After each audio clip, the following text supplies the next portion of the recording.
Jon Friedman of Market Watch here is here to discuss the passing of Mr. Wallace. I have a question for you first, though. Yeah, what do you got? The word Bubba you just mentioned. The first time in your life you said the word Bubba in your entire life? Oh, Bubba? no, what are you talking about? I've traveled through the South. I want to make sure. It's very, I think that was a nickname used for one of our former presidents, in fact. I believe it was. Now, Mike Wallace passed away. He was old. I mean, he was 93. He had a very full life. He sure did. Would be viewed, certainly, by our generation as one of the giants of television broadcasting. Let's ask this question, or try and answer this question.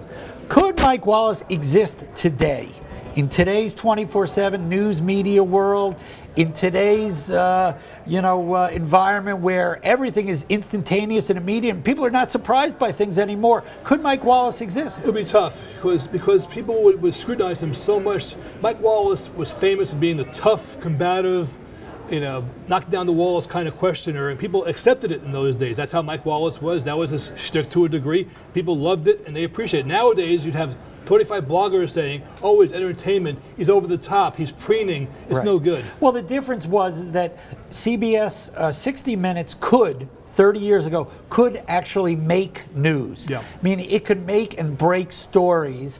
And I'm not saying it can't do that, but it's certainly much harder for them today in a world in which everything is instantaneous, where everything is immediately online, where people, individuals, whether they're celebrities or politicians, have their own Twitter feed and their own Facebook page. Much harder for an interviewer to come in and kind of uncover a story or to kind of push somebody in a very public manner. It's true. Plus, they've been accused of pandering to public tastes by having, rock stars, rap stars. 60 Minutes? 60 Minutes has, by featuring people that you'd never see during Mike Wallace's heyday on the broadcast. Right, Mike Wallace was he was known as a hard news guy. Totally. It was a hard news, scandal in some country, scandal at some company. He was going to get in there. He also, I don't know if he invented, but certainly the ambush journalism, the Mr. Friedman, can we have a word with you as you're the guy skulking towards his car. And the camera's rolling on him, yes. Right, that was kind of, I want to say his invention, but that was one of his devices, wasn't it? He popularized it, for sure. He popularized it. Maybe he did invent it, but he sure popularized it. Now gave him all the credence because he was